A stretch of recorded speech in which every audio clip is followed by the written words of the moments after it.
Join 93.7 The Ticket this Sunday live from 4 to 8 p.m. at Eagle Raceway for the Racer Nationals. Mike, Tom Stevens, Rebecca Pearson, and Husker legend Amon Green will be on hand bringing you all the dirt track action. That's this Sunday, September 3rd at Eagle Raceway. You've driven by GE Landscape Supply countless times, likely without even knowing, at 6701 Cornhusker Highway. Now it's time to stop in. GE Landscape Supply sells to homeowners and contractors with a vast selection of landscaping and construction materials. They sell in bulk to save you money, and you can buy anything from a 5-gallon bucket to a semi-load. And don't forget, they deliver anywhere. Stop by 6701 Cornhusker Highway from 7 a.m. to 6 p.m. Monday to Friday and 7 a.m. to 4 p.m. on Saturdays. Go to GELandscapesupply.com for more info or call 402-467-1627. Action Plumbing, Heating, Air, and Electric brings exciting career opportunities for you or someone you know. They are now hiring plumbers, electricians, and HVAC techs and installers to continually build their professional team. They offer competitive pay and full benefits packages that include health, dental, vision, PTO, and 401k options. Action has created a positive team environment for over 50 years. Apply online at actionlincoln.com.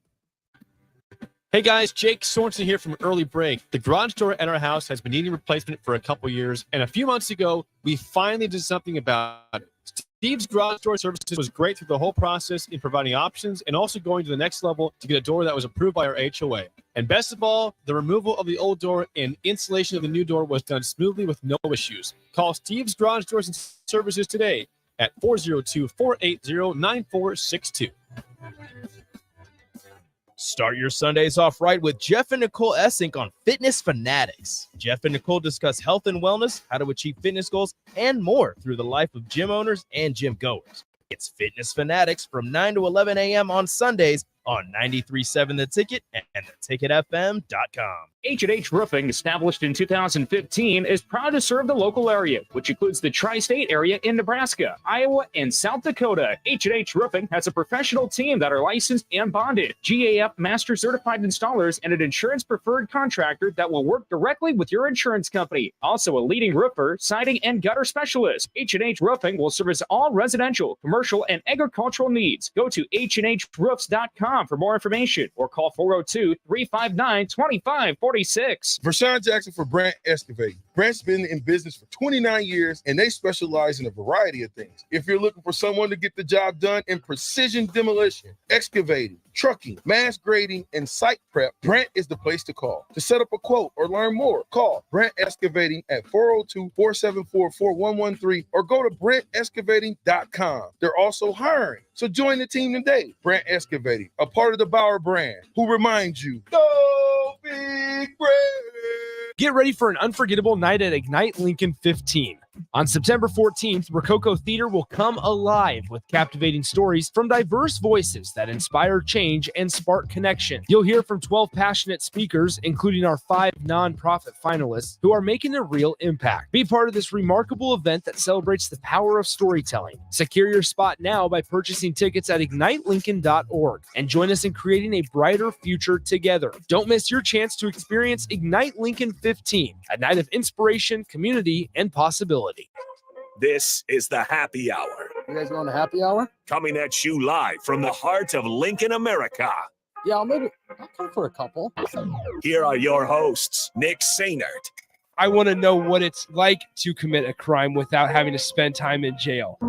And Enrique Alvarez Clary. C is for chunk. Brought to you by Empire Fence and Netting on 93.7 The Ticket and theticketfm.com.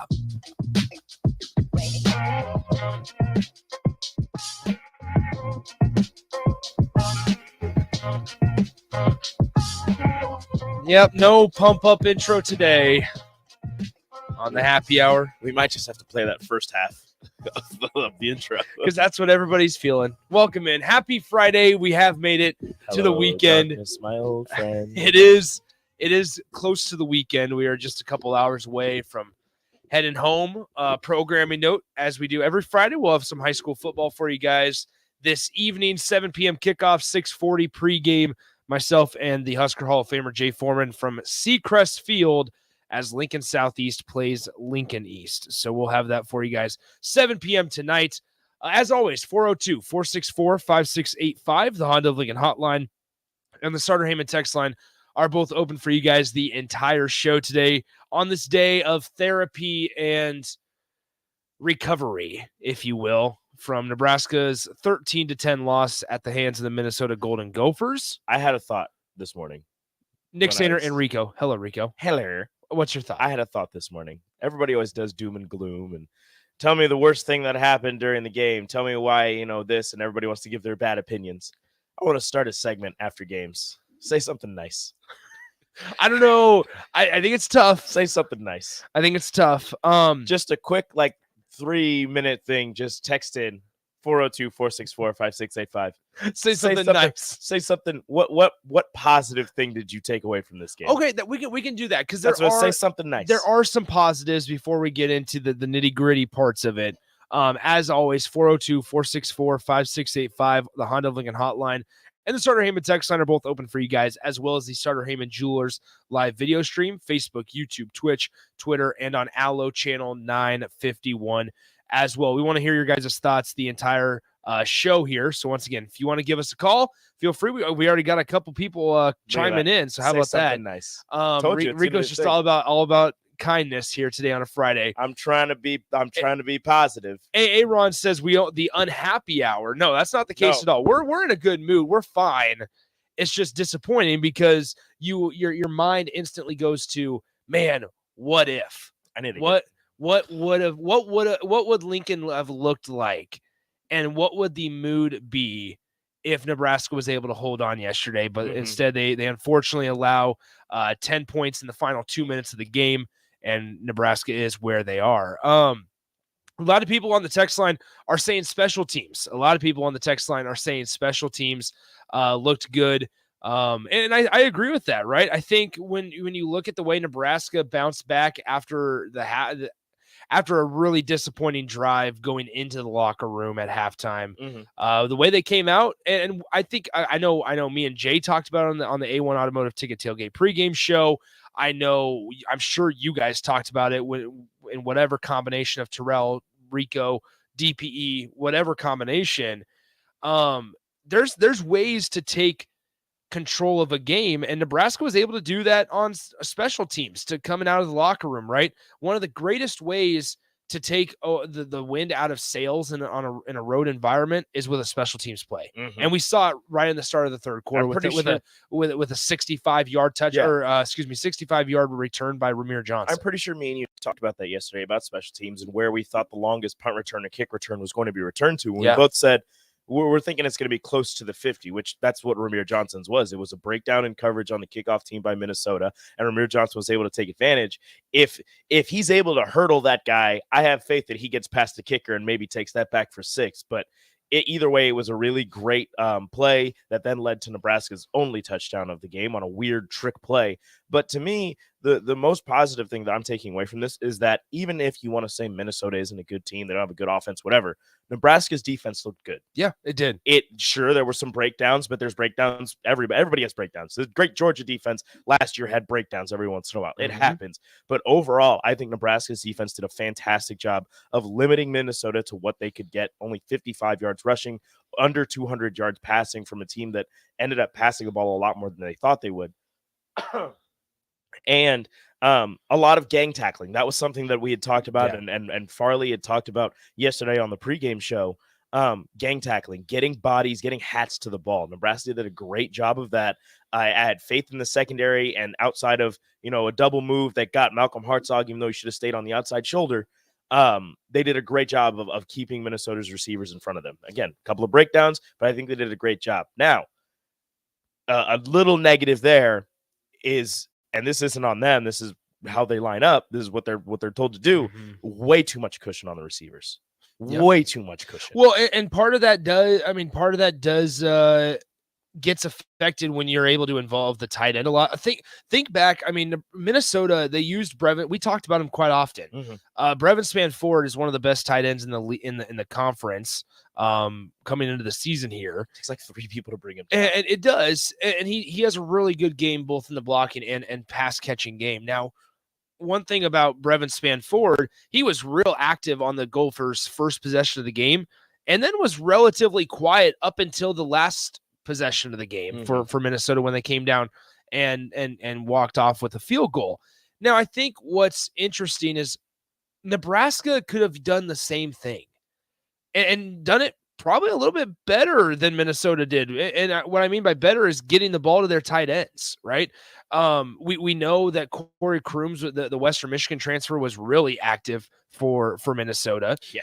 But I also think, like, for Nebraska, how much have we made it a point to talk about getting Jeff Sims into a rhythm? And if you want to roll Jeff Sims out of the pocket, where we know he's more than capable of then hopefully making the correct decision on whether it's tucking it and running it on his own, whether it's dumping it off to a wide receiver or a tight end, or throwing it out of bounds, as long as he's comfortable outside the pocket, those are throws that maybe you can get him into a rhythm by operating through. So I just wonder, Nebraska year after year, unfortunately, and I'm trying to separate what Nebraska's seen from the last 5 or 7 years to what we just saw last night. Yes, it's a lot of the same stuff, but I think we need to keep it 2 separate conversations to a certain extent, because there were a couple good things. There's different personnel here now, and I think there's a lot to take away from last night. Like the special teams was positive. The defense was a positive mark. If Nebraska's defense holds holds opponents to, the 13 to 20 points mark per game the entire season, Nebraska's going to have a lot of opportunities to win games that they're probably not even supposed to be competitive in, because the offense seems like it's got a lot of growing up to do. Yeah, the offense was stuck in neutral most of the game, and despite, you can look at the stats, you can say the running backs only had 16 carries, a lot of Gabe Irvin's yardage on his averaging 7.2 yards per carry came on one play. Either way, the running game with the running backs looked better. I understand they should have and could have run the ball more, but to me, the holes were there. The running backs were making plays. The offensive line, the tight ends, whoever ended up pulling, were throwing really good blocks and letting the running backs get some momentum going downfield. And I thought that obviously everybody thinks that if they would have stuck with that running game even a little bit longer, they had a much better chance of winning the game. But the big problem was the turnovers. I understand Jeff Sims has all the talent in the world, according to the coaches, but the decision making, I mean, that's what we heard coming out of Georgia Tech. That's what the stats tell us coming out of Georgia Tech, and that's what we got yesterday. Yeah, unfortunately, I think a lot of us would have liked to see Jeff Sims complete, 63, 66% of his passes in last night's game, and limit the turnovers. But as Rico just alluded to, I mean, 58% career passer at Georgia Tech, and what has he had in through one game in Nebraska? 58% completion percentage. Unfortunately, and that's the facts. Those are the stats that don't lie, understandably so. Another stat from Jeff Sims is that in 188 pass attempts last year with Georgia Tech, he had a total of 3 interceptions. Now, through 19 pass attempts at Nebraska in one game, he has 3 interceptions, right? We heard during fall camp that he had completed about 65% of his passes. Not really sure where that was at.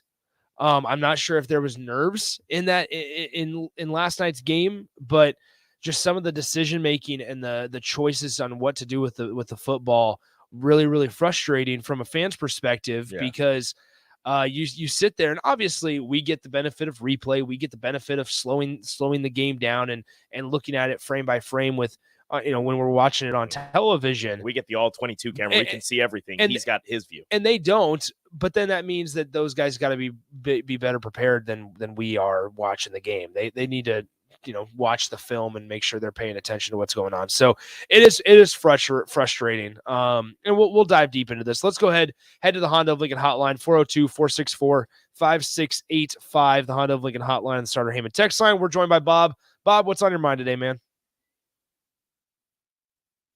All right. Bob is gone. All right. Sorry, Bob. Gone. Bob is gone. This keeps happening. That's I don't know right. what's going on. All right, so Bob, if you want to call back, that's fine. 402-464-5685, the Honda of Lincoln hotline, and the Starter Heyman text line. We are going to go through like the Pro Football Focus snap counts, grades, because what's fascinating, you can look at it at the way we just kind of been talking about it throughout the entire day on various shows, where, man, it's been really disappointing that, Nebraska's offense was not able to either sustain drives over 4 quarters, or just some of the decision making wasn't the best on parts of specific players and such. We can talk about it that way, but also we can view it as, hey, Nebraska played really poorly in the first half, and they still found themselves with an opportunity to essentially get back-to-back possessions going into the locker room, and with that, found themselves still in a game. And it goes to that old mindset of, if you figure out a way to hold, as a defense, hold teams to a limited amount of points, force some turnovers, and make some spectacular plays, then you're going to find yourself competitive in the Big Ten West, especially competitive in games that maybe you're not supposed to be in. You'll be in every game in the Big Ten West if your defense can limit possessions and limit points, but limit possessions for these Big Ten West teams, because not a lot of them have explosive offenses. That's just not what happens in the Big Ten West. So if you're able to limit their possessions, keep them to a couple, especially with the running clock now, which still weird. Got to get used to that. I don't like it. Especially with that, possessions are going to be very limited in certain quarters. So, with that, Nebraska's defense did everything in their power to win. They did more than enough to win the game. They held Minnesota to 3 points until 2.5 minutes left in the game. Nebraska's offense needs to do more. I understand they put up 10 points, but even then, you had an opportunity for another touchdown or another field goal. You had multiple drives where you had chances to, if not score, extend it and give Minnesota less time to drive down the field and score. There was a moment there in the first half, and I think it was pretty late in the second quarter, or excuse me, early in the second quarter, that I tweeted something out about how there was a total of 45 plays in the football game, and 32 of them were ran by Minnesota's offense. And yes, Minnesota, they somewhat had a ground game going, but then and correct me if I'm wrong, Rico, it was a lot of, they got the ball somewhat deep in their territory inside the 25-yard line. That's what I mean by that, I suppose. Inside the 20-25-yard line, because once again, Brian Buschini was able to step up and somewhat pin them deep and didn't have, didn't shank any punts. All 3 of his punts were inside the 20. So there you go. So once again, Nebraska, they would maybe allow Minnesota to get up to the 50-yard line, get it maybe past their field, maybe get bailed out with an offensive penalty on the Gophers.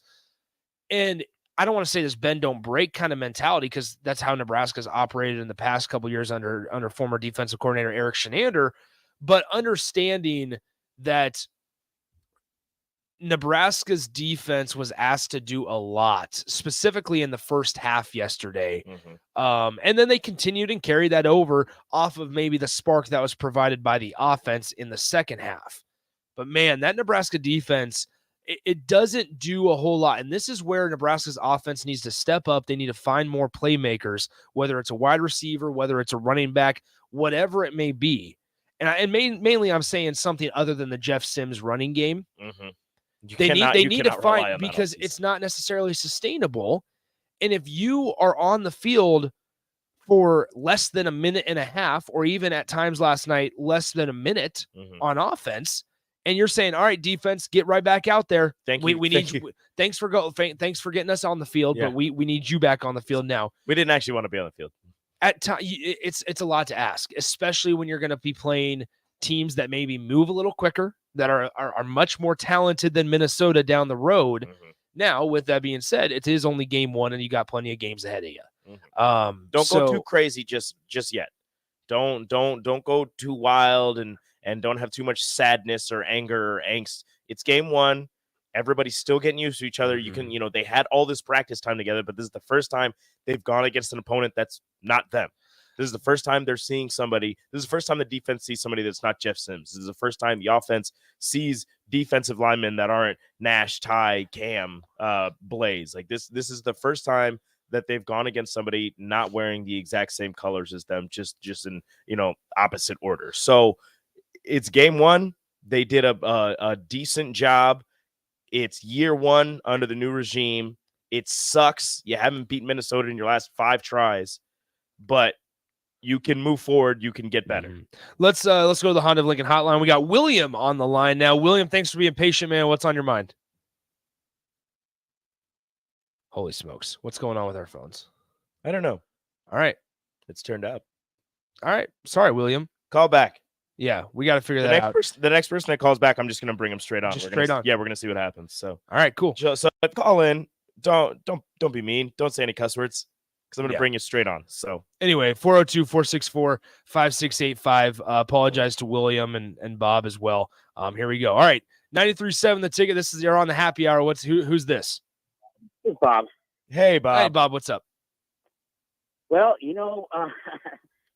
I told you guys so. I'm going to start off with that. I told you guys so.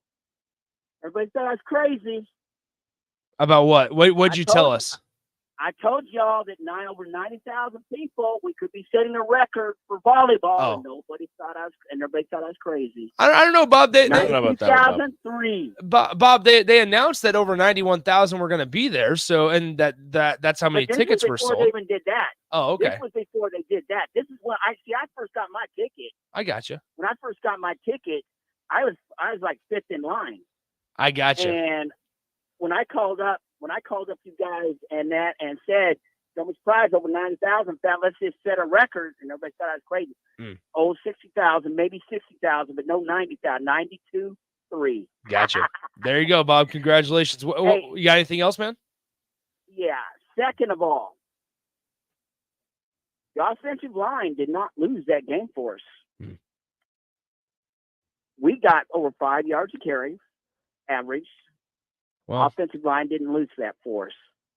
Yeah. What I was disappointed in is that if it was one of our young quarterbacking, okay, let's get game improvement, Mm-hmm. But Jeff Sims has got game experience under him.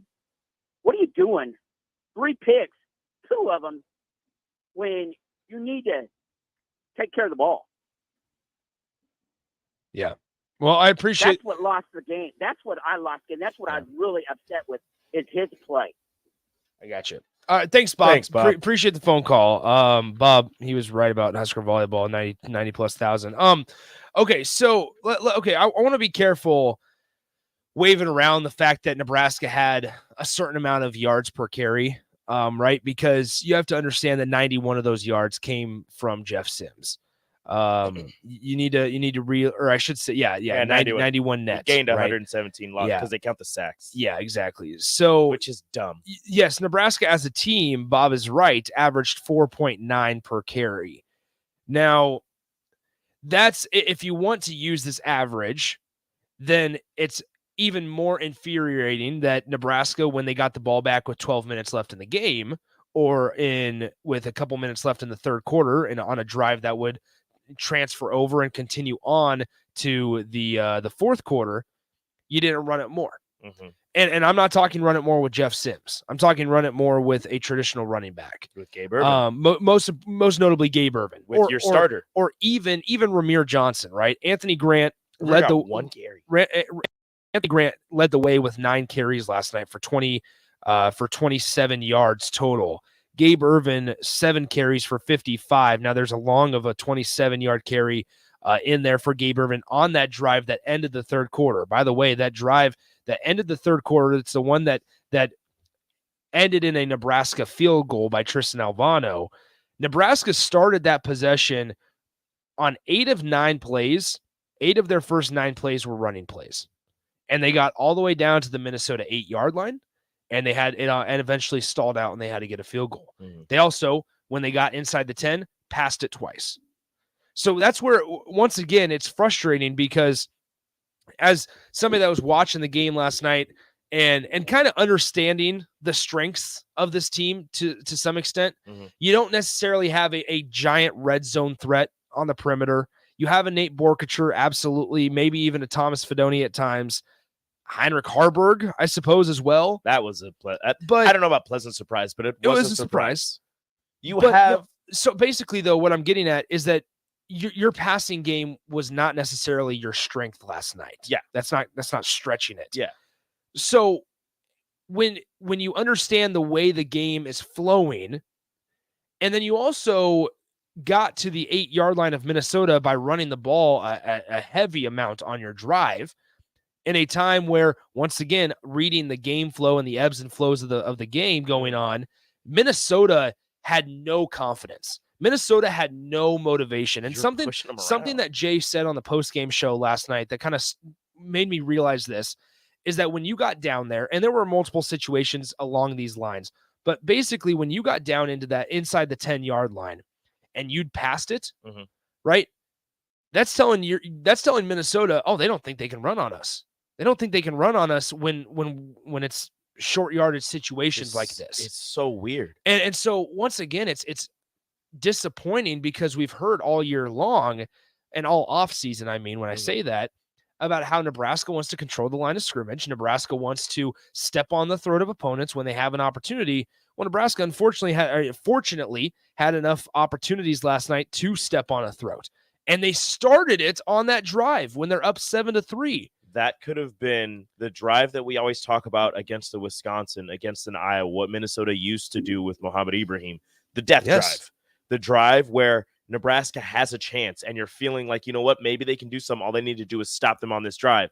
And it's just run, first down, run, first down, run, and just slowly, just punching you in the mouth repeatedly, just one jab after another. Nothing too hard. No, you're not cocking it all the way back and swinging. You're not uppercutting. You're just slowly, bam, bam, bam, body shot, bam, bam. And that's all you're doing. Nebraska had a chance, and they were doing that on the drive. Then they started to swing wildly. Now, and unfortunately, as multiple people have texted out or pointed out on the text line, drive killers are the procedure penalties inside the 5-yard line. Nebraska had 2 false starts inside the 5-yard line, and you just can't. And we can go back and forth for days and hours and weeks on whether or not Matt Rule should have called a timeout with 8 seconds left on the clock, whether Gabe Irvin's touchdown, or I should say elbow and ball were across the plane. That was a touchdown. I think so as well. But we can argue back and forth. But let's talk about what we do know. On that next play, understand that if you're the quarterback in that situation, that option in whatever order you want this to be, Isaiah Castaneda can be your number one option. That's totally fine. I'm okay with that. But not only trying to look off a defender, Nate Borgerture wide open, so go through somewhat of a progression, although he was right in front of him. And then also understanding the situation of the game, right? It's time is dwindling down in the second quarter. You get the ball to start the third quarter. Your offense has struggled immensely up until that drive. Throw the ball away and settle with, and you're not even settling with a field goal at that point because you went down in the last few minutes of a quarter when time was of the essence. And frankly, Nebraska and Jeff Sims somehow, some way, when it looked like they were struggling immensely in that first half, figured out a way to drive down and put themselves in a position to score points. But instead, you commit a procedure penalty, and then you compound mistakes by throwing an interception and not even bothering to look around for anybody else or being okay with 3 points when you essentially get back-to-back possessions with the kickoff in the third quarter. Is that J or DP? It says double dumb. You can't double dumb, and that's exactly what they did. In that situation with 11 seconds left, you have time for one more play. You're going to run one more play. If it doesn't work, you kick the field goal. What he should have done was what a lot of you hear this all the time. Put it in a place where only your receiver can get to it. It was a corner route to the back corner of the end zone. Throw it past the pylon a little bit, so your receiver has to make a great play and toe tap to get the feet in to score the touchdown. Because if he doesn't, it's just out of bounds, and then nobody's hurt, and you kick a field goal. What he tried to do was tried to squeeze it over that corner safety, whoever it was, and try to hit Isaiah right in the chest. Didn't need to. You didn't need to take that chance. It's the same somewhat of Adrian Martinez trying to run the ball too much. Yes, trying to be a hero. It's that idea, right? Just in a different form. Jeff Sims trying to throw the ball yesterday as was dwindling down in the second quarter, or Adrian Martinez trying to run it and make something happen with it with his legs on 3rd and long. Like things like that. It's just Nebraska's, I think, been missing a guy. And I don't want to come at like their football IQ or their game awareness. I'm not trying to come at or discredit that. Mm-hmm. But yesterday was really, really disappointing because they not only compounded mistakes multiple times in the short term, in the matter of just a few plays, but also long term, right? Jeff Sims, and we go to Jeff Sims because he's the quarterback and he touches the ball on every single snap. But Jeff Sims compounding mistakes and compounding interceptions and not being able to look off defenders and not being willing to just throw the ball away at times, it's going to cost Nebraska more and more and more down the road. And then you're going to have that real disrespectful feel when people are like Nebraska has against Iowa, where Nebraska's up by 7 with a few minutes left and Iowa punts it right back because they know you're going to make a mistake. Yeah. They trust in that you're going to make a mistake. Let's take a break. We look at PFF, Pro Football Focus grades, because as I'm navigating the offensive grades last night, or I should say earlier this morning when they came out, it is shocking that Nebraska found themselves not only in the game, but also leading and felt like they had the entire game within their grasp at one point last night. And then on the flip side, defense, there's a couple guys that we definitely want to shout out for their Pro Football Focus grades as well. We'll dive into all that and talk about the defensive side of the ball when we come back. You're listening to the Happy Hour. Follow Nick and Enrique on Twitter at Nick_Sainer and at Radio Rico AC. More of Happy Hour is next on 93.7 The Ticket and theticketfm.com. Rashawn Jackson for Brant Excavating. Brant's been in business for 29 years, and they specialize in a variety of things. If you're looking for someone to get the job done in precision demolition, excavating, trucking, mass grading, and site prep, Brant is the place to call. To set up a quote or learn more, call Brant Excavating at 402-474-4113 or go to BrantExcavating.com. They're also hiring, so join the team today. Brant Excavating, a part of the Bauer brand, who reminds you, go Big Brand! Warning, this ad will use the F word often, so listen at your own risk. Family fun, fun with friends, freedom from fuel, free Yeti cooler, free driveway delivery. Hey, this is Carl from Nebraska Golf Carts and Price Right Auto, and we have the all-electric Bentelli Fun Carts, and they are a blast. Plenty of fun colors, and these street legal carts come in both 4 and 6 passenger. Tell us you heard us on the ticket and get a free Yeti cooler with your purchase. Hurry, supply is limited.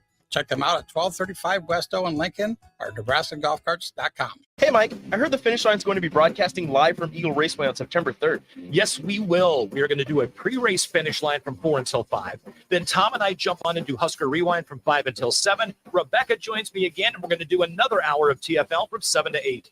Anything else going on? Like what? I don't know. Maybe we should see if we can get someone to ride in their 2-seat race car. Yeah. A former Husker. How about that? Maybe an All-American. Oh, somebody who holds 5 franchise rushing records for the Green Bay Packers. Come on, Green. Join 93.7 The Ticket this Sunday live from 4 to 8 p.m. at Eagle Raceway for the Race Saver Nationals. Mike Melby, Tom Stevens, Rebecca Pearson, and Husker legend Amon Green will be on hand bringing you all the dirt track action. That's this Sunday, September 3rd at Eagle Raceway. A lot of businesses say that they're family focused, but when tough situations in life arise, the business feels anything but for your best interests. James Enterprise Incorporated is hiring, and they will always treat their employees like family, as they do with customers. James Enterprise Incorporated is hiring Class A and B CDL drivers, a shop tech, and diesel mechanic. If you're looking for a career with a company that goes above and beyond to value you and your family, apply today at jamesenterpriseinc.com or call 402-432-6740. Big box stores are tempting for buying equipment for your high schooler in sports or for yourself in your sports leisures. But buying new is awfully expensive. Why not go somewhere with new and used options? Play It Against Sports has quality, slightly to gently used equipment, and 50% of their inventory is actually new equipment. And it's more than baseball, softball, and golf. They also have equipment for disc golf, fitness, hockey, and more. Plus, they're always buying products. Bring your gear you're done with and get trade money on the spot. Play It Against Sports at 48th and Vine. Arnold's Tavern in Havelock is the place to be this summer, and the best place in town for shuffleboard. Come on Wednesdays and learn from some of the best players in town for the Shuffleboard Corner. Come on Sundays for Open House League all day starting at 11 a.m. and enjoy $3 tall boys and $3 wells. Shake off the start to the work week with karaoke on Monday nights. And don't forget, happy hour is every day from 3 to 6 p.m., and you are always welcome to bring in your own food. Arnold's Tavern, the heart of Havelock. It's August, and that means summer is winding down and the kids are back to school with lots of fall activities coming up. All great things, but also cause lots of stress. Instead of letting your nerves get the best of you and cause uncomfortable tightness, get ahead of it all with a massage from The Body Shop. The Body Shop in Lincoln is your place for all types of massages. Deep tissue, hydrating, sports, Swedish, hot stone, aroma, and more. And don't forget about their couples massages. Book your appointment today at thebodyshoplincoln.com. The Body Shop at 48th and A. Hey guys, it's Nick Sainer. Join me and Jay Foreman this Friday night at 7 p.m. for Lincoln Southeast versus Lincoln East. Both the Knights and the Spartans look to bounce back after dropping their season openers in week 1. And you can hear the action unfold with Jay breaking it down alongside me better than anybody else. Kickoff is slated for 7 p.m. from Seacrest Field, but pregame starts at 6:40 p.m. It's high school football and Friday Night Lights on 93.7 The Ticket and theticketfm.com. Guys, Jake Sorensen here from Early Break. The garage door at our house has been needing replacement for a couple years, and a few months ago, we finally did something about it. Steve's Garage Doors and Services was great through the whole process in providing options and also going to the next level to get a door that was approved by our HOA. And best of all, the removal of the old door and installation of the new door was done smoothly with no issues. Call Steve's Garage Doors and Services today at 402-480-9462. Ironhide Construction has an immediate opening for an administrative assistant in their Lincoln office. The ideal candidate will have experience performing a variety of general office, administrative, and clerical duties. If you have excellent communication, interpersonal, and organizational skills, and are the type of person who enjoys keeping track of all the fine details, then this job is for you. Learn more online at ironhideconstruction.com/careers. Ironhide Construction. Quality buildings and genuine service at a reasonable price. Sandhills Global is hiring. Check out sandhills.jobs for more information. Sandhills is looking to fill hundreds of new openings in sales, traveling support, software development, web design, and more. Sandhills has a professional culture and is fast-paced with a focus on growth, innovation, and leading-edge technologies. Career and internship opportunities are available at our global headquarters in Lincoln, Nebraska. Apply today at sandhills.jobs. You're listening to the Happy Hour with Nick Sainer. Even before you start. That was a preemptive shh. And Enrique Alvarez Clary. I already had someone created in my image. He's evil, he wants to take over the world, and he fits easily into most overhead storage bins. On 93.7 The Ticket and theticketfm.com.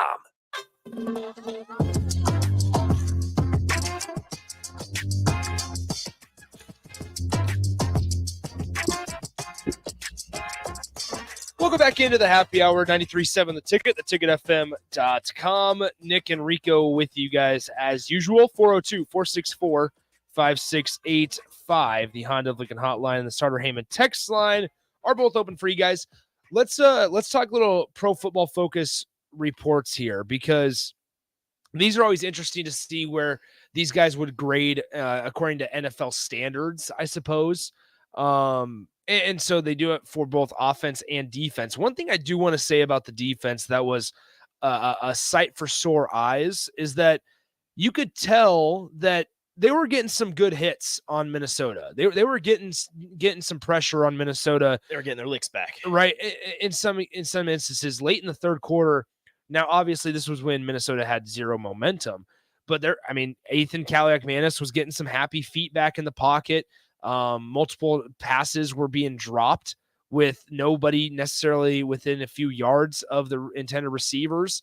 So I think there were some things that you can take away that, all right, Nebraska's defenders and defense was hitting pretty well last night because they were definitely causing, whether it might be footsteps, whatever it may be, causing some nervous Gophers. There's a lot of nervous energy on the Minnesota sideline. Yeah. So Nebraska's defense did a really good job of getting big legal hits outside of the one that got Ty Robinson ejected. That wasn't even a big. I think the shove really put it over the top.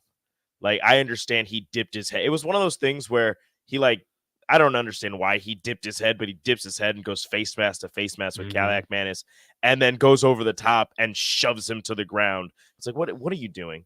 Like, if he would have done that and just like grabbed him and maybe held him up, I don't think they would have called it. But I think the shove is really what got the ref's attention and was like, okay, because first it was like, okay, that's roughing the passer. I was like, okay, he did put his head down into him and caused more contact, some unnecessary helmet-to-helmet contact on that one. But a positive note is, you know, obviously he got thrown out, which isn't a positive note, but Blaise Gunnarsson comes in, gets a sack. Cam Lenhart, your guy, Cam Lenhart, looked really good. He was getting some speed rushing off the edge. He did have Cam Lenhart did commit a face mask penalty. However, he was getting pulled down. Now, with that being said, let's talk a little bit about penalties here, because lots being made about the false starts that referees were missing, and frankly, they were. I mean, refs missed a lot of calls, and I will preface this conversation by saying I would rather it be a game where they don't call a lot rather than a game where they call every nitpick and little thing going on inside the game. I'd rather the refs let them play as opposed to slowing the game down and being an integral part of the broadcast or the game themselves. So with that being said, lots being made about the left tackle moving early on the touchdown play on 4th and 10 at the end of the game. I wanted to dive deeper into this because we've seen this a lot at the NFL level where guys are just basically getting a half-second start on the offensive line and no whistles are being blown. Most notably, we've seen Lane Johnson for the Philadelphia Eagles do it a lot. He's probably the most at the left, not popular, famous for it. At the left tackle spot. And this is specifically, in false starts. The holding penalties, you could probably call one every play. Nebraska, I'm sure, got away with some. Minnesota, we definitely know did at times because we saw Ty Robinson on the ground a couple of times. We saw, Nebraska's defensive line, they got pressure to the quarterback. They didn't necessarily get a ton to him, and part of it might be because they were being held. Now, with all that being said, let's stick with the false start penalties or lack thereof, right? It was 100% a hold on the Jeff Sims first big run. Yes. But we don't talk about that. Let's start here because I wanted to look a little deeper into this, and I went to the NFL football operations rule book, I should say, and on Article 2, it talks about false starts.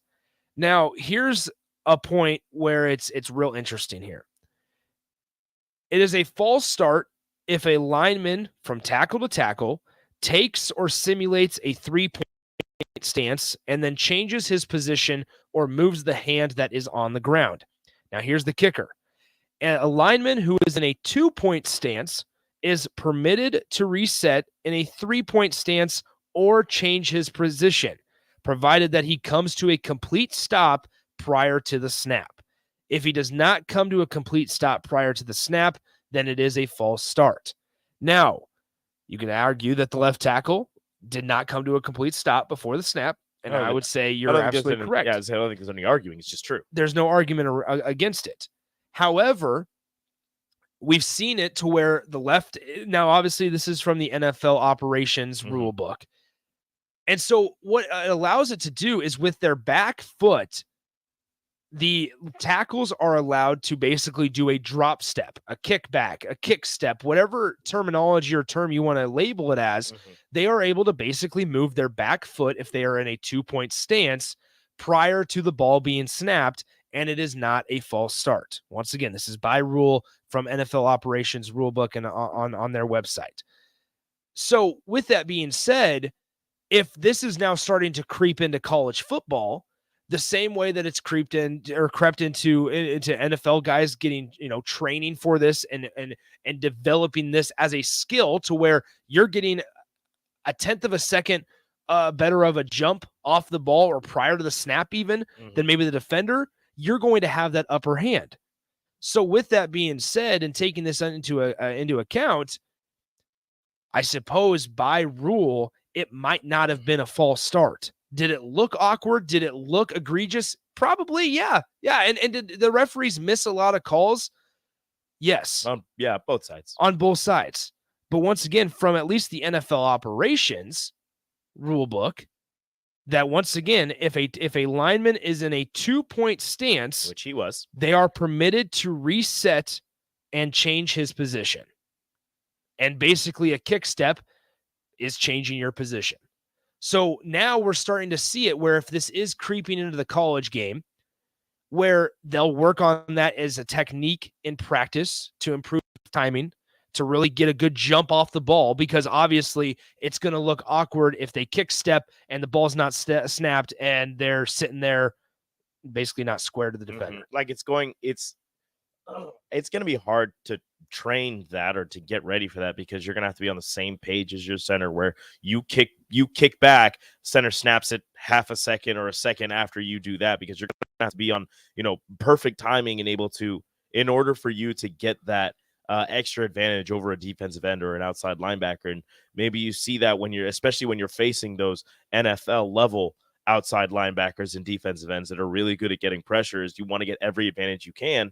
And that's what Wisconsin did. Not saying Wisconsin. That was what Minnesota did. Not saying they were facing NFL talent at defensive end or outside linebacker, but they've gotten it down to a science, it looks like, because he was doing it all game and it wasn't called at all. So once again, the verbatim, the wordage from the rule book says an interior lineman, which in this case, tackle to tackle, left guard, right tackle, center. A lineman who is in a 2-point stance is permitted to reset in a 3-point stance or change his position.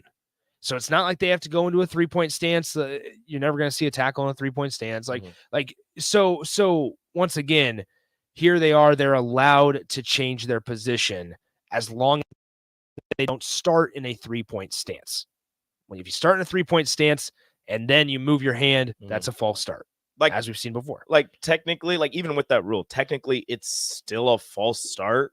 And it looks awkward. It looks because you see a dude jump. Yeah, but with the way that apparently it's been interpreted by the referees, if you're watching NFL games and you see Lane Johnson do it, again, the most, famous for doing it, you see him do it, he doesn't get called for false starts. So even with that rule, the way the referees have interpreted it is that for a tackle, that kick step back a half a second early isn't a false start, even though it definitely looks like and it probably, it is, because it's giving an unfair advantage at times to the opponent or the offensive line. That is. The referees have all come to a consensus that it's not, for whatever reason. Yeah. Let's take a break. When we come back, we'll bring in Austin Orman for the crossover. Strick will join him remote, so he'll be on the show around 2:00. But we'll make sure we get out of here at a decent time. We'll bring in Austin Orman for the crossover as we get you ready for On the Block. You're listening to the Happy Hour on 93.7 The Ticket.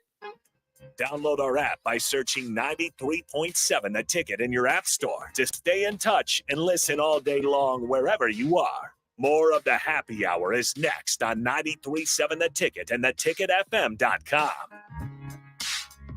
Proud to be voted Best Vape Shop. Generation V is thrilled to announce our newest location is now open at 27th and Superior. Generation V. Explore the largest selection of vape, Delta 8, Kratom, all your favorite brands of disposables, e-liquid, and premium THCA flower. Generation V. We'll guide you through our extensive collection to help you find the perfect fit. Generation V. With locations in Lincoln, Omaha, Seward, York, Kearney, and Beatrice. Visit our newest store now open at 27th and Superior in Lincoln. GenerationV.com. E6 contain nicotine. Nicotine is an addictive chemical. If you're in Lincoln, Waverly, or the surrounding area, listen up. Select Plumbing gets it right the first time on a variety of issues for your home and business, including general plumbing, water heaters, faucet and fixture repair, underground sewer and water repairs, backflow testing, and more. Keep your property free from leaks and other issues. Call today for a free estimate at 402-560-6197. Plus, they're hiring service plumbers. If you're in Lincoln, Waverly, or the surrounding area, contact Select Plumbing to inquire at 402-560-6197. It's game on at Elway Power Sports of Lincoln, and they've scouted out the best Kawasaki side-by-side deals for you. Score up to $2,500 off the 2023 Kawasaki Terex and up to $1,000 off Mule Pro FX and FXCs. Whether you want to handle the toughest task in a trusted, tried and true mule, or looking to dominate adventure in a Terex, Elway Power Sports of Lincoln has you covered with a large selection of Kawasaki side-by-sides in stock at their new 27th and I-80 location. Hurry in, the clock is running down. Offer valid 9/30/2023. Subject to change without notice. Offer available on approved purchases of select new unregistered Kawasaki vehicles. Model and year exclusions apply. Cannot be combined with promotional retail financing rates. Action Plumbing, Heating, Air, and Electric brings exciting career opportunities for you or someone you know. They are now hiring plumbers, electricians, and HVAC techs and installers to continually build their professional team. They offer competitive pay and full benefits packages that include health, dental, vision, PTO, and 401k options. Action has created a positive team environment for over 50 years. Apply online at actionlincoln.com. Ironhide Construction has an immediate opening for an administrative assistant in their Lincoln office. The ideal candidate will have experience performing a variety of general office, administrative, and clerical duties. If you have excellent communication, interpersonal, and organizational skills, and are the type of person who enjoys keeping track of all the fine details, then this job is for you. Learn more online at ironhideconstruction.com/careers. Ironhide Construction, quality buildings and genuine service at a reasonable price. Gray Diesel and Equipment Services is your go-to place in Lincoln for repairs and maintenance for diesel pickups to Class 8 over-the-road trucks and trailers, from bumper pole utility to full-size semi. Gray performs inspections and are a service provider for fleet companies like ARI, Element Fleet, and FleetNet. They're a family-owned business in operation since 1952, and they keep a clean, friendly shop. Customer service is their top priority. Give Gray Diesel and Equipment Services a visit today with easy access just off I-80 and North 56th Street. Big box stores are tempting for buying equipment for your high schooler in sports or for yourself in your sports leisures. But buying new is awfully expensive. Why not go somewhere with new and used options? Play It Again Sports is quality, slightly to gently used equipment, and 50% of their inventory is actually new equipment. And it's more than baseball, softball, and golf. They also have equipment for disc golf, fitness, hockey, and more. Plus, they're always buying products. Bring your gear you're done with and get trade money on the spot. Play It Again Sports at 48th and Vine. My dream was to work in commercial banking, but it required a college degree and I didn't have one. I found out that Doane had classes for adult learners on the Lincoln campus and online. So I earned my bachelor's degree, and 5 months later, I landed my dream job. I decided to continue my education, and now I'm working on my MBA at Doane. For me, the Doane experience has been life-changing. Start your Sundays off right with Jeff and Nicole Essink on Fitness Fanatics. Jeff and Nicole discuss health and wellness, how to achieve fitness goals, and more through the life of gym owners and gym goers. It's Fitness Fanatics from 9 to 11 a.m. on Sundays on 93.7 The Ticket and theticketfm.com. Join us at this year's Ignite Lincoln 15 at Rococo Theater on Thursday, September 14th for an inspiring night of stories that spark change. Get your tickets at ignitelincoln.org. Don't miss this chance to be a part of something extraordinary. College football in Lincoln, America. The time has come. Start your game day off right with the A1 Automotive Ticket Tailgate pregame show. Join the Ticket crew as they bring you all the coverage you need to get you ready for the action. It's the A1 Automotive Ticket Tailgate pregame show, powered by Sunbelt Rentals, Ben Bleicher with Professional Realty Group of BHHS Ambassador, Select Plumbing, Jimmy John's, Lincoln Wall-to-Wall Wine and Spirits, Fleet Beef, Yours Cheese Spread on 93.7 The Ticket and theticketfm.com. You're listening to the Happy Hour with Nick Sainert and Enrique Alvarez Clary. When I gave you the cookie, I heard very clearly, I don't think about you, Schmidt. Why would I think about you? Because we're friends. We're not animals. We're men. The only time a man is allowed to think about another man is when that man is Jay Cutler. On 93.7 The Ticket and theticketfm.com.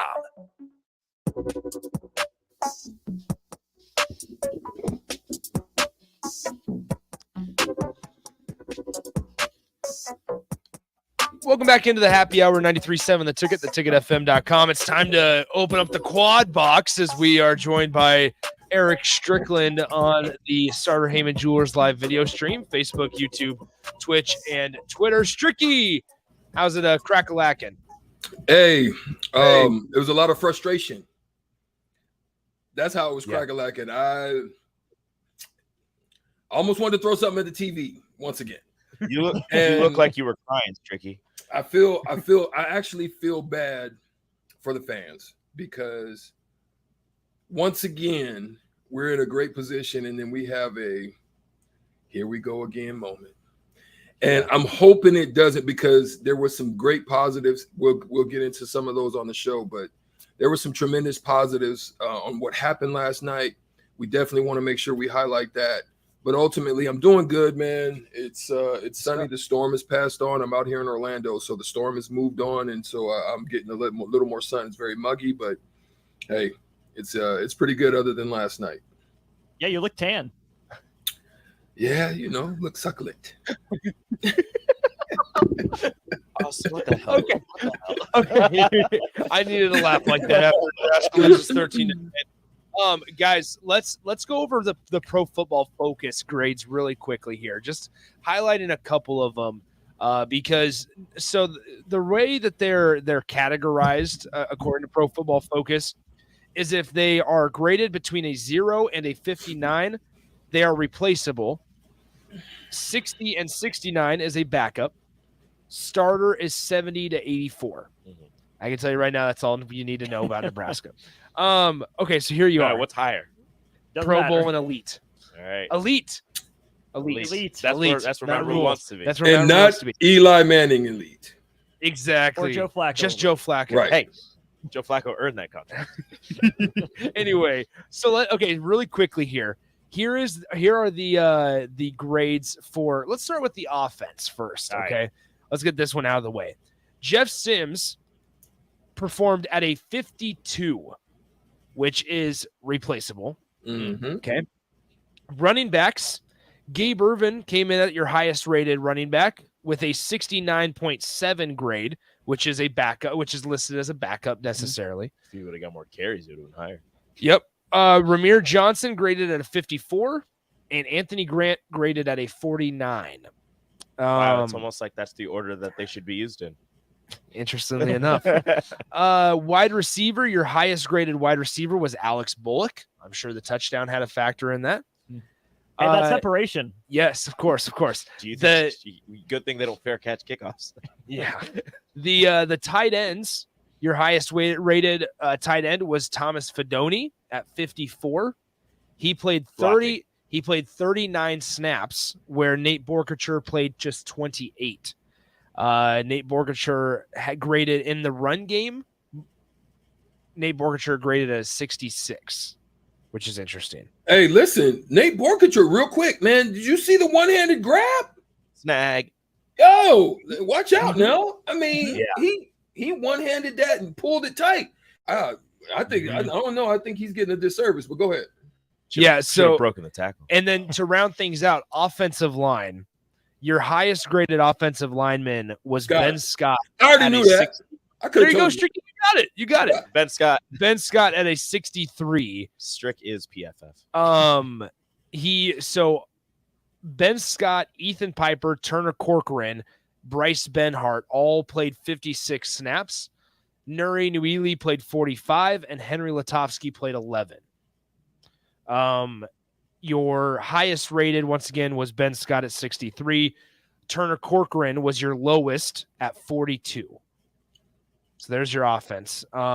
Just disappointing numbers, I think, right? Not necessarily surprising numbers when you look at the offensive production last night, Austin. A whole bunch of blah. Yeah. Just meh all the way across the board. Mm-hmm. Yeah. So, and then real quickly here, before we get you guys on the block, let's go through defense here. Defensive line, your highest rated guy was, he was close. Ty Robinson, although he didn't, he played a fraction of the snaps, right? At 59. Nash Hutmacher was 56. He looked good to me. He looked good to me. He was getting off the ball. He was, getting upfield.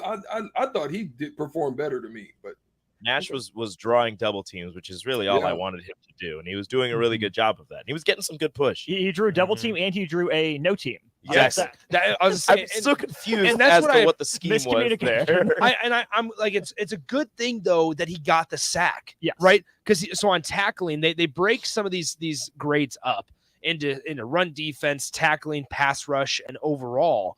And most of the time we're talking about the overall grades. Nash Hutmacher graded a 74 on tackling last night, which is really good. I mean, that's a starter in the NFL according to PFF standards. So once again, I mean, Nash was able to wrap up. I thought the defense and Strick, you tell me if I'm wrong here. I mean, I thought the defense tackled pretty well. It's like we've been able to complain for years about how the defense in space can't make tackles. They allow guys to kind of just run them over, and they have to have the gang tackling.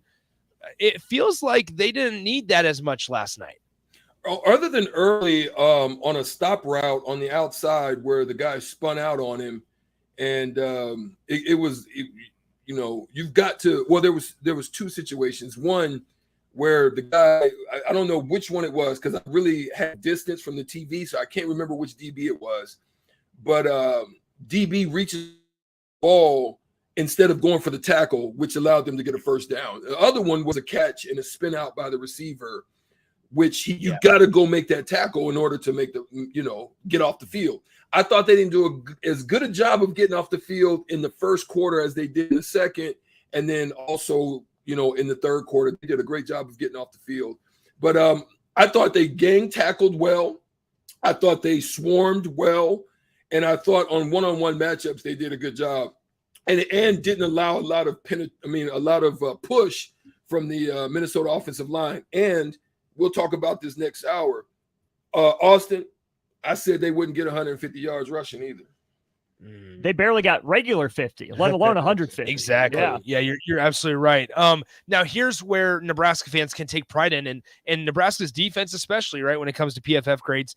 John Bullock is your highest rated linebacker at 77. He graded 69 at rush defense, 57 on tackling, and a 77.5 on pass rush. John Bullock comes out to an overall 77.7 grade on 51 snaps for John Bullock. Luke Reimer comes in at 71. He graded at an 80.9 on tackling and a 75.9 on rush defense. So there's two bright spots there at the linebacker core. Luke Reimer had the first 5 tackles of the game. There's good out of the linebacker core. And then how about this one? In the defensive back room in the secondary, Quentin Newsome scores an 82.5 on tackling and a 71.9 overall grade. And then Deshaun Singleton. Oh, I like it. I did too, Stricky. Scores a 77.1 on run defense, which it comes out to then 71.6 overall grade as well. Omar Brown with the interception are graded at an 82.1 for tackling as well. So you see in the secondary here, Javen Wright scored a 79 when it comes to tackling. There's some guys with some really high numbers, especially on Nebraska's defense. It just goes back to that somewhat of complementary football on both sides of the line. Yeah, and we'll get into it too. They're one thing that I will say, and I'll also reiterate next hour in detail. They looked well coached, and they looked coached up, and they looked disciplined in their lane principles, in their gap principles, in the things where I said I was really watching. They looked very disciplined. They didn't allow Kalikmanis to a lot of open lanes. So they were very disciplined in that, not up rushing too high. They did a good job on stuff like that. So I was impressed. Yeah. No, there were definitely some bright spots. Unfortunately, I think for a lot of Husker fans, maybe they just got overshadowed by some of the negatives and not so bright spots on both sides of the ball last night. Gentlemen, what's coming up on the show today? Game recap. Shocker, I know, but we're going to give our thoughts. Our first segment, we'll go over the offense, kind of go in depth on that. Second segment will be defense and special teams. Oh, and by the way, the ACC added 3 new teams. Yes. Today. Yeah. So kind of weird. Also, one of them isn't taking any money for 9 years, which blows my mind, and we need to talk about that. Yep. So all that and more coming up. Which, by the way, that's kind of been buried. The fact that 3 teams have joined a new conference. It's really quick. Yeah, it was only like one push notification on my phone. Yeah, because nobody's like talking bing, about it. And they're like, yeah, who cares? It's a big college football weekend. Enjoy it. We're going to enjoy it as well. Since the Huskers played on Thursday, we're going to be watching football on Saturday. But that'll do it for us here on the Happy Hour. Stick around on the block with Strick and Austin. Stricky in Orlando, Austin here in Lincoln. They'll be coming at you next from 2 to 4 p.m. Remember, high school football tonight, 7 p.m., Lincoln Southeast and Lincoln East. Tune in. But for Rico and I, we will talk to you on Monday. Tuesday. Adios. Tuesday. This is Lincoln's home for sports talk on the FM dial. The home of Kansas City Royals baseball. KNTK FM First, 93.7 The Ticket. Summer is winding down, but there's no reason to put your golf clubs away. Double Eagle Golf makes golf leagues and events possible year-round. Sign up today for 9-hole leagues this fall, any day from Monday to Friday, starting on September 25th. Check out their deals on monthly memberships and schedule your Husker watch parties, birthday or bachelor parties, corporate and team outings, or just a good old Saturday with the boys. That's all at Double Eagle Golf inside the Kinetic Sports Complex on West O Street. Call today at 402-742-0140. H&H Roofing, established in 2015, is proud to serve the local area, which includes the tri-state area in Nebraska, Iowa, and South Dakota. H&H Roofing has a professional team that are licensed and bonded, GAF Master Certified Installers, and an insurance-preferred contractor that will work directly with your insurance company. Also a leading roofer, siding, and gutter specialist. H&H Roofing will service all residential, commercial, and agricultural needs. Go to HNHroofs.com for more information or call 402-359-2546. Gray Diesel and Equipment Services is your go-to place in Lincoln for repairs and maintenance for diesel pickups to Class 8 over-the-road trucks and trailers, from bumper pole utility to full-size semi. Gray performs DOT inspections and are a service provider for fleet companies like ARI, Element Fleet, and FleetNet. They're a family-owned business in operation since 1952, and they keep a clean, friendly shop. Customer service is their top priority. Give Gray Diesel and Equipment Services a visit today, with easy access just off I-80 and North 56th Street. Rosie Sports Bar and Grill, open for lunch and dinner at 10th and P or at 1501 Center Park Road. If you're in Lincoln, Waverly, or the surrounding area, listen up. Select Plumbing gets it right the first time on a variety of issues. Your home and business, general plumbing, water heaters, faucet, fixture repair, sewer and water repairs, backflow testing, and more. Property free from leaks and other issues. Call today for a free estimate at 402-560-6197. Plus, their high